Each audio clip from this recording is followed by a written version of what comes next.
Good evening, Rams. I'm Kenneth Frederick, and I am joined here tonight for the vice presidential and presidential candidates for the ASCSU 2022-2023 year. I'm joined tonight by presidential candidate Robert Long and vice presidential candidate Elijah Sandoval. Perfect. Thank you, Kenneth, so much for having us on. Just a little bit about me. I'm Robert Long. I'm currently a junior here at CSU. I'm studying accounting and finance, and I'm also a senator for ASCSU. Yeah, thank you, Kenny, for having us. And my name is Elijah Sandoval. I am the first generation collective board student I am the first generation collective board senator for ASCSU, and I am also a social work major as well as a sociology major with a concentration in criminal justice, and I am a double minor as well. Thank you very much. Would you please tell me a little bit about your campaign? Yeah, so our campaign is built around 4 values, really. Financial responsibility, transparency, community, and mental wellness. Me being a finance major, I have, financial skills, I have budgeting skills, I have a lot of connections over in the College of Business. I'm really involved over there. And, I've had a lot of experience with on BSOF, on Advanced Transportation Fee Advisory Board, on looking at budgets, ensuring that, student dollars are being managed correctly, managed responsibly. And that also kind of leads into transparency. We believe that, these fees, your student fees need to be handled correctly, need to be handled responsibly. And with transparency, you'll be able to see oh, hey, there's $50,000 towards this event this past week. How did that benefit me, We want to be able to, send that out in an email or on our website. But yeah, that's a little bit about our 2 aspects. Elijah, do you want to add anything to that? Of course. So our last 2 aspects are community and mental wellness. For mental wellness, I do have an associate's degree in psychology. Now, I'm not saying that I am a subject matter expert by any means. It's an associate's degree, it's a 2-year degree, but I'm also studying social work. And I truly believe that if anything has taught us these last 2 years is that mental wellness and mental health is a very real thing that needs to be addressed. And I believe that in working with certain student fee areas on campus, like the Student Disability Center, the Counseling Center, the Women, Gender, and Advocacy Center, which houses our victim advocate team, working with those 3 specific areas, we can guarantee students will have access to the mental health resources that they need and deserve. And that also ties into community as well, because, we are a CSU family. We are all students of CSU, and we deserve to have the community that we signed up for within the university. And coming out of the pandemic, knock on wood, we want to make sure we build that community back to CSU. Thank you very much. You spoke about your 4 pillars. Could you tell me do you believe, the 3 biggest issues students are facing on campus, and how do your 4 pillars tie into those? Of course. So one of the issues that we are seeing students facing is the being able to access the resources that they need. So let's use the student disability, for example. I personally use a student disability. I'm a disabled student. But I have had to wait months, sometimes weeks, in order to see my accessibility specialist. Now, we believe that students should not have to wait that long. And I do understand that the Student Disability Center is very much understaffed and overworked. And with our pillars, we hope to try and remedy that situation by saying, what do you need from us as students, as ASCSU, as people in a position of power where we can make a real effective change. Another issue that we have is the community issue, and Rob put it so elegantly on our town hall meeting, or our town hall, that he experienced this magical moment of walking on campus his freshman year, seeing the different clubs being tabling at Clark underneath the bridge, and seeing astronomy club next to cooking club next to K-pop dance club, and being able to see that community within CSU. Want to take the next one? Yeah, so one issue that I hear about, and I'm a finance major, I hear this all the time in college of business, is students are extremely stretched out financially right now. I know it's not exactly my board, but the Student Fee Review Board handles student fees, handles how should they be adjusted with inflation, and year to year just adjusting it. I really want to hear those stories. I want to hear, hey, so this school, I'm not going to lie, Nick DeSalvo last night at the debate, he made a really good point. This school runs like a business rather than an institution sometimes. And, I want to see what can we do, with these student fees. So yeah, that's just one issue that I really see sometimes. And I know you only asked us for 3 issues, but another issue that we see is our students of our students who are part of the marginalized community. The Black and Brown students, the Asian Pacific Islander students, the Native American students whose voices have been silenced for way too long. Being a Black female myself, I see that students' voices need to be heard.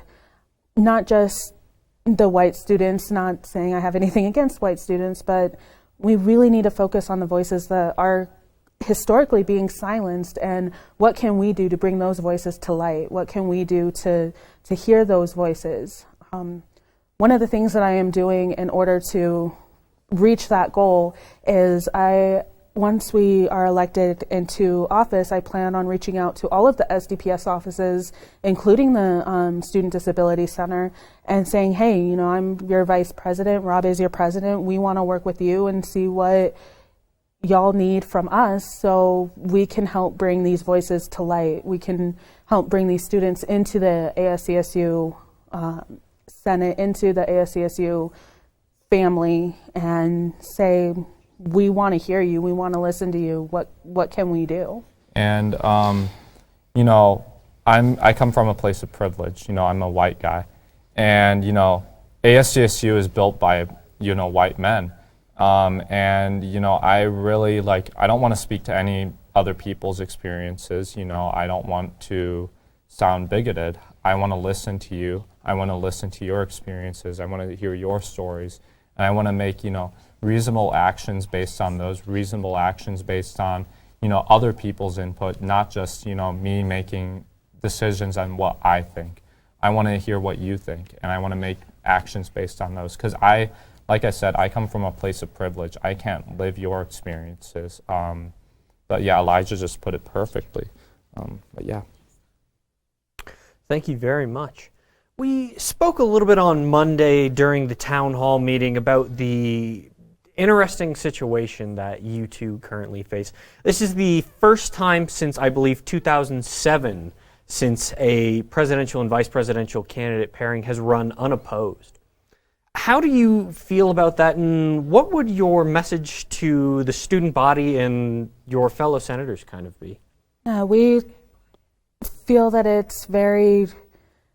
we are presented with a very unique situation where we can start building those relationships now, with traditional elections, because we can all agree that this is very untraditional, that with traditional elections, you have to speak in hypotheticals. You have to speak in, this is something that I plan on doing if I'm elected, or something that I want to do if I'm elected. Well, Rob and I are presented with a very unique opportunity where we can use statements like when I'm elected, when I'm in office, and we can start building those relationships now. We can start reaching out to people now. The only reason why I say I want to wait until we are officially elected to reach out to the SDPS offices, because students can still write in. Students can still run for president and vice president if they so choose. So we would rather err on the side of caution. Granted, we are, like I said, we are making those connections now. We are building those relationships now. But if a student were to or a group, two students, because you need to submit an application as a pair. If two students were to say, yeah, I want to do that, I want to be a part of that, I want to make a change in my university, they still can. And Rob and I have been very disappointed. I don't want to say that.